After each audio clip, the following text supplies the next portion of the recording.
वासुदेवा। श्री कृष्ण गोविंद हरे मुरारे, हे नाथ नारायण वासुदेवा। श्री कृष्ण गोविंद हरे मुरारी, हे नाथ नारायण वासुदेवा। श्री कृष्ण गोविंद हरे मुरारी, हे नाथ नारायण वासुदेवा। अब ध्यान से सुनिएगा, हम सब इस चक्की में दल रहे हैं अपने आप को। हम अपने क्रोध पर विजय नहीं प्राप्त कर पा रहे हैं, तो क्रोध आने पर हमारे पांव कांपने लग जाते हैं, हमारा शरीर कांपने लग जाता है, हमारा बीपी बढ़ जाता है। यहां तक उम्र तो बड़ी हो गई, मारने की ताकत नहीं रही, हाथ हिल नहीं रहा लठिया मारने का, लेकिन मन तो मार रहा है। मन तो तब भी मार रहा है। इसका मतलब हाथ मारे ना मारे, मन तो मार ही रहा है। हमारे को जब क्रोध आता है, हमारा मुंह सूख जाता है। ये सब जिनको क्रोध आता होगा उन्हें अनुभव होता होगा। उनका शरीर कांपेगा, उनकी जुबान से बोलना लड़खड़ाने लगेगा। यानी क्रोध हमें कमजोर बनाता है। देखिएगा, यानी हम वो साधना कर रहे हैं जिससे हम कमजोर बन जाएं। अभी मैंने आपको बताया ना, जब फॉरेनर आकर के यहाँ पर, जिनको हिंदी नहीं आती, वो यहाँ रुक जाते हैं क्योंकि उनकी प्रारब्ध की कमाई थी सत्संग की। और आप और हम लोगों को जो मिल रहा है, ये भी हमारी प्रारब्ध की कमाई है। इसलिए निचोड़ समझिएगा, क्रोध हमारी कमाई हुई ताकत को मिटा देता है, और ये सबके जीवन में आता है। मैंने कहा ना, भगवान को छोड़कर सबके जीवन में आता है। यदि जीवन में, अब बता रहा हूं, क्रोध कम कैसे होगा। अगर कोई डिजायर ना रहे, कामना ना हो, तो क्रोध कम होगा। आदमी जिद्दी ना हो तो उसको क्रोध कम आएगा। जिद से बहुत क्रोध आता है, वो हम कहते हैं सो होना चाहिए। लक्षण है ये क्रोध के, कि क्रोध आने के कारण क्या क्या हैं। हम अपने क्रोध पर, मैंने कहा ना, सबसे बड़ी चीज, हम अपने क्रोध पर क्रोध करें।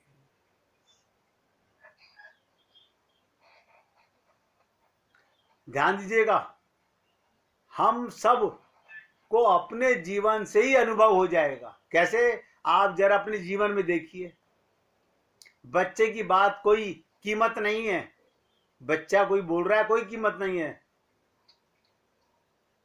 हम लोगों ने क्या मान रखा है, अगर कोई स्त्री बोल रही है, बहुत से पुरुष सोचते हैं इसके बोलने की क्या, वो उसकी कीमत नहीं समझते।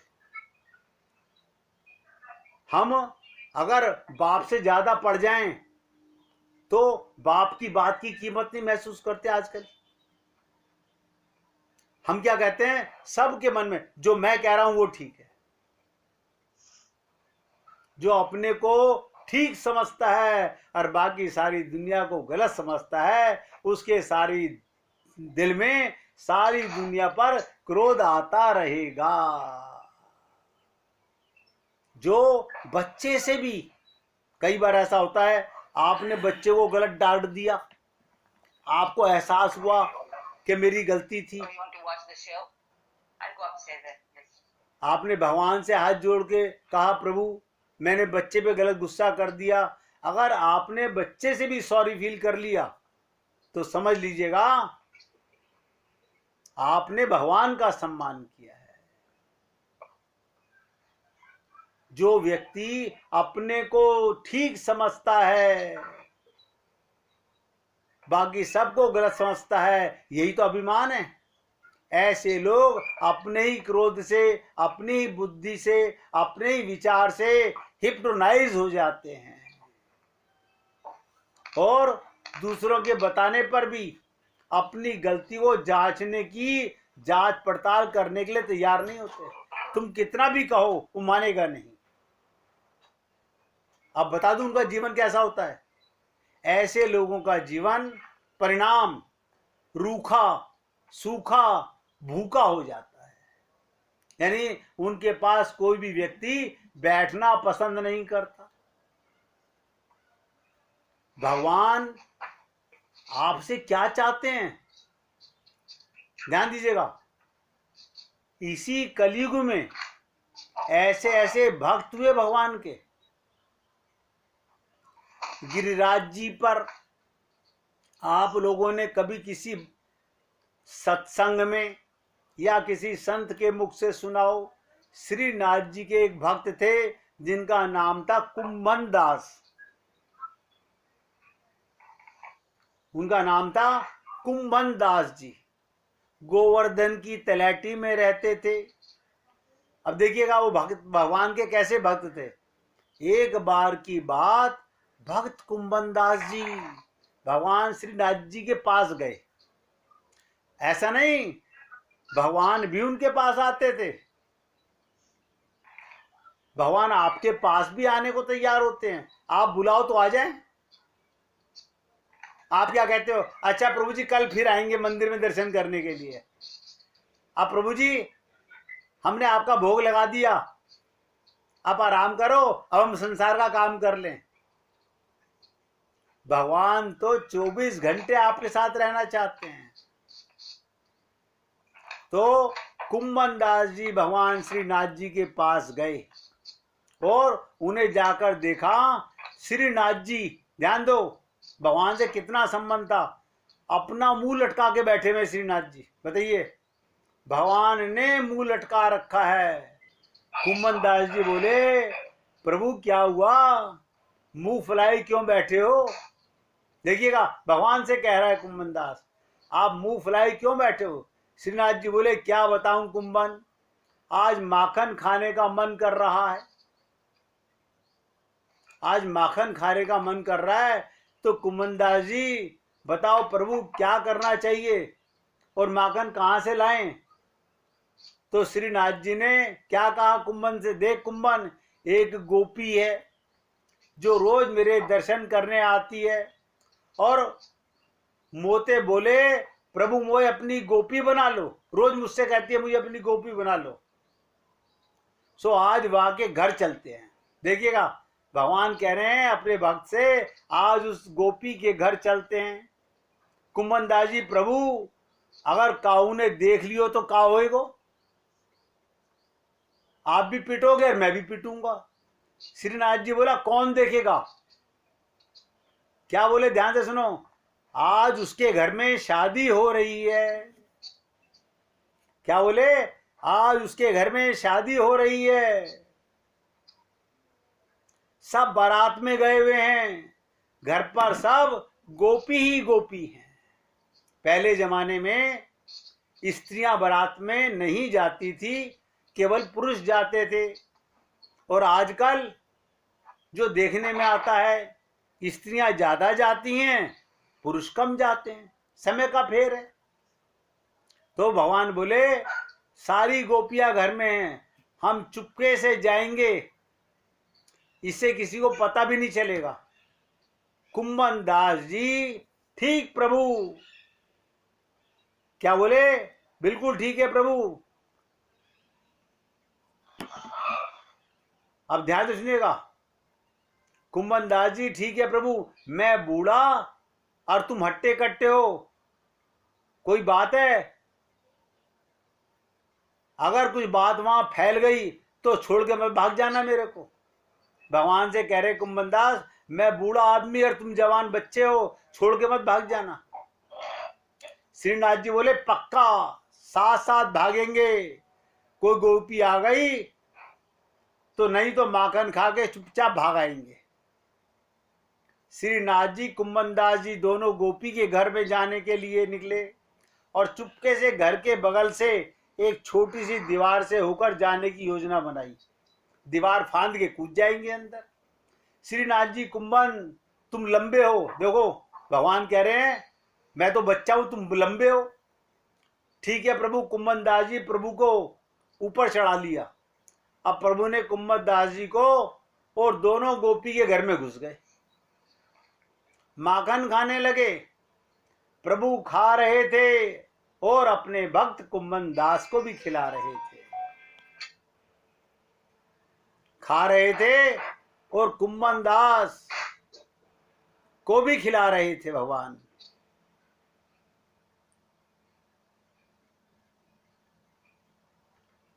क्या हुआ? प्रभु खा रहे थे, कुम्मन दास को भी खिला रहे थे। कुम्मन दास की मूछों में और मुंह पर माखन लग गया। वो बूढ़े आदमी थे, मुंह पे भी लग गया और माखन मूछों में भी लग गया। तभी अचानक श्रीनाथ जी को एक बुढ़िया मैया खाट पर सोती हुई नजर आई, जिसकी आंख खुली सी लग रही थी। बुढ़ापे में ऐसे ही सोते हैं लोग, आधी आगे खुली रहती हैं, आधी बंद रहती हैं। और उसका हाथ सीधा बगल की तरफ लंबा हो रहा था। ये देखकर भगवान बोले, श्रीनाथ जी बोले कुम्मन देख ये बुढ़िया मैया कैसे देख रही है और लंबा हाथ करके माखन मांग रही है। थोड़ा सा माखन इसको भी दे देते हैं। कुम्मन दास जी बोले ना प्रभु, मरवाओगे? बूढ़ी मैया जग गई तो लेने के देने पड़ जाएंगे। श्रीनाथ जी गए और उस बुढ़िया मैया के हाथ पर माखन रख दिया। भगवान बड़ी चिरोरी करते हैं। माखन ठंडा ठंडा लगा बुढ़िया के मैया के हाथ पे और जोर जोर से आवाज लगाने लगी, चोर चोर चोर। जैसे ही हाथ पे माखन का लौंदा आया तो बुढ़िया आवाज लगाने लगी, घर में चोर घुसाए। बुढ़िया की आवाज सुनकर घर में से जो स्त्रियां थी सब भगी। इधर श्रीनाथ जी भी भागे, उस दीवार को कूदकर भाग गए। उनके पीछे पीछे कुम्मन दास जी भी, और दीवार पर चढ़ने लगे। वृद्ध होने के कारण कुम्मन दास जी दीवार पार नहीं कर पाए और अंधेरे होने के कारण उनकी पिटाई भी कर दी गोपियों ने। जब वे उजाला करके लाए और देखा कुम्मन दास जी है तो सारी गोपियां अचंभित हो गईं, क्योंकि सब जानती थी कुम्मन दास जी को, ये तो सिद्ध बाबा हैं। गोपी बोली बाबा तुम घर में रात में घुस करके क्या कर रहे थे? और ये माखन तेरे मूंछों पर लगा हुआ है, तेरे मुंह पर लगा हुआ है, क्या माखन खाने आए थे? अगर तुम कह देते हम तुम्हारे घर लेके पहुंच जाते, इतना कष्ट करने की क्या जरूरत थी? अब बाबा चुप हैं। बोले भी तो क्या बोले? गोपी बोली बाबा एक शंका है, सच सच बताना, तुम अकेले तो नहीं आए होगे। देखिएगा गोपियां कह रही हैं बाबा तुम अकेले तो नहीं आए होगे, क्योंकि इस दीवार को पार करना तुम्हारे अकेले के बस की नहीं है। तभी कुम्मन दास बहुत सम्मानित व्यक्ति थे, बोले अरे गोपी क्या बताऊं, श्रीनाथ जी के मन में तेरे घर का माखन खाने की आ गई। देखिए सच बोल दिया उन्होंने, आज भगवान के मन में तेरे घर का माखन खाने की आ गई। तेरे घर को माखन खाने आए, ये प्रतिदिन कहे प्रभु मोए गोपी बना ले, सो आज गोपी बनावे आ गए। आप तो भाग गए, मोए पिटवा दिया। आए थे तेरे को अपनी गोपी बनाने, आप तो भाग गए और मुझे पिटवा दिया। गोपी बड़ी प्रसन्न हुई और गोपी ने क्या कहा, आज मेरे भाग जाग गए। यह है सखी भाव की लीला। अब बताइएगा ऐसे गोपियों को, ऐसे भक्तों को कभी भगवान या भक्तों पर क्रोध नहीं आता। ये तो आप और हम लोग हैं। ये तो आप और हम लोग हैं जो क्रोध पर विजय नहीं प्राप्त कर पा रहे। ये हमारा दोष है, ये हम लोगों का दोष है, हम समझ ही नहीं पा रहे। तो कहने का तात्पर्य, हम सब लोग अपने जीवन में देखें, बच्चे की बात कोई कीमत नहीं, घरों में स्त्री की बात की कोई कीमत नहीं, बाप की बात की कोई कीमत नहीं। हम अपने आप को सबसे ज्यादा बुद्धिमान मानते हैं और ये चाहते हैं सब हमारे कहे के अनुसार चले। अरे कोई कठपुतली तो है नहीं, मशीन तो है नहीं कि मन तुम्हारा हुआ उसके अनुसार चलेंगे। तो ज्यादातर गुस्से वाले लोग वही होते हैं जो समझते हैं हम बिल्कुल ठीक और दूसरे सब गलत। इसको कहते हैं अभिमान। ऐसे लोग अपने ही क्रोध से, अपनी बुद्धि से, अपने ही विचारों से ठगे जाते हैं और दूसरे के बताने पर भी अपनी गलती को जांच पड़ताल नहीं करना चाहते।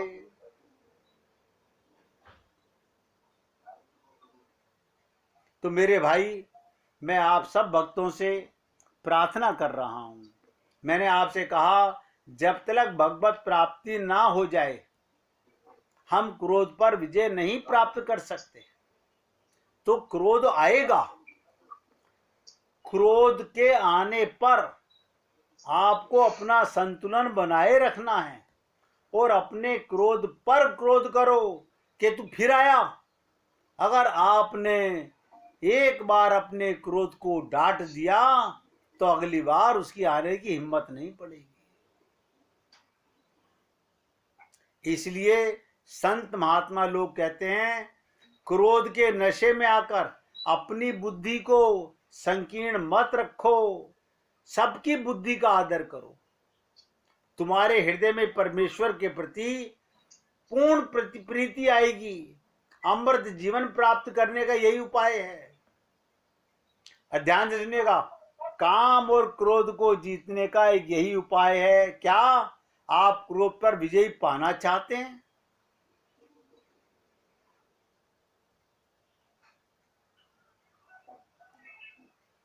क्रोध की 4 जाति होती हैं, नोट कर लो।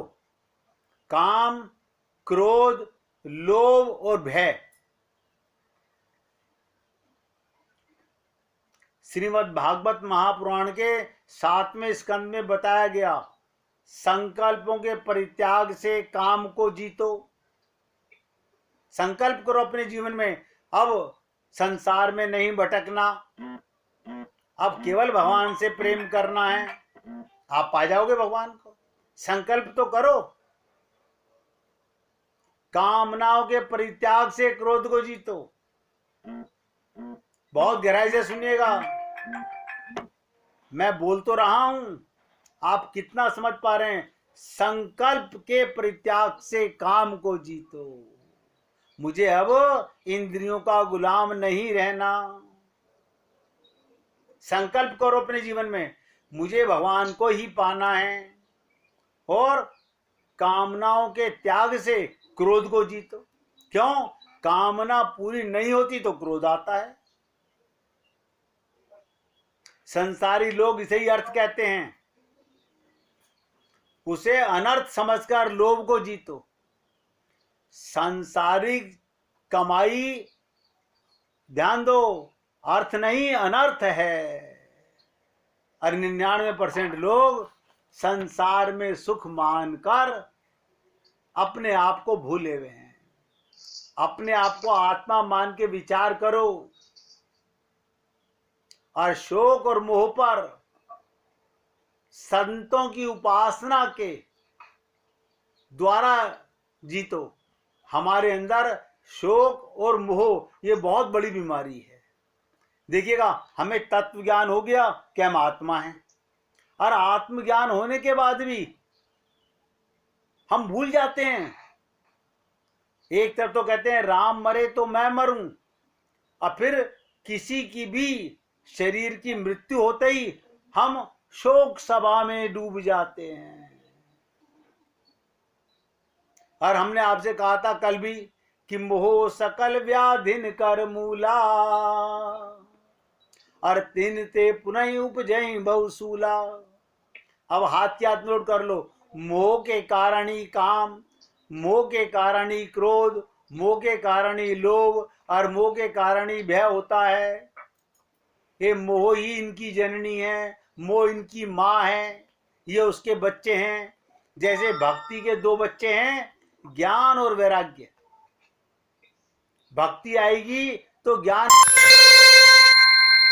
मोह आएगा तो पाप पर विजय प्राप्त नहीं कर सकते, कितने ही प्रयत्न कर लीजिए।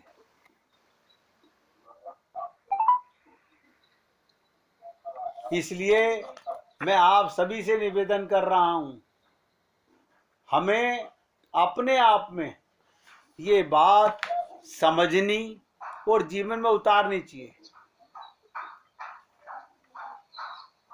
अब ध्यान से सुनिएगा, एक छोटी सी कहानी सुना रहा हूं, लेकिन बहुत इंपॉर्टेंट है। क्या कहानी है? मधुमक्खियों से कैसे बचें।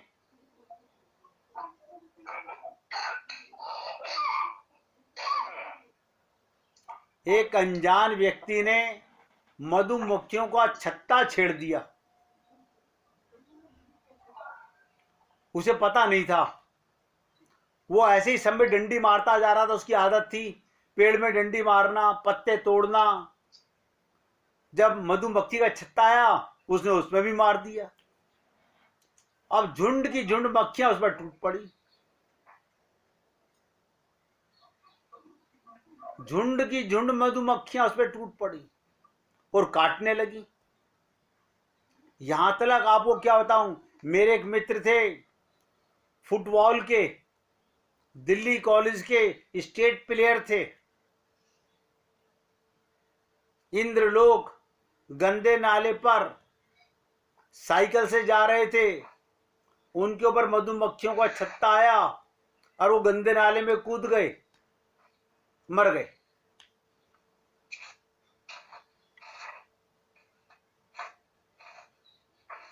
अब ध्यान से सुनिएगा एक एक शब्द को। छोटी सी कथा है लेकिन बहुत इंपॉर्टेंट है।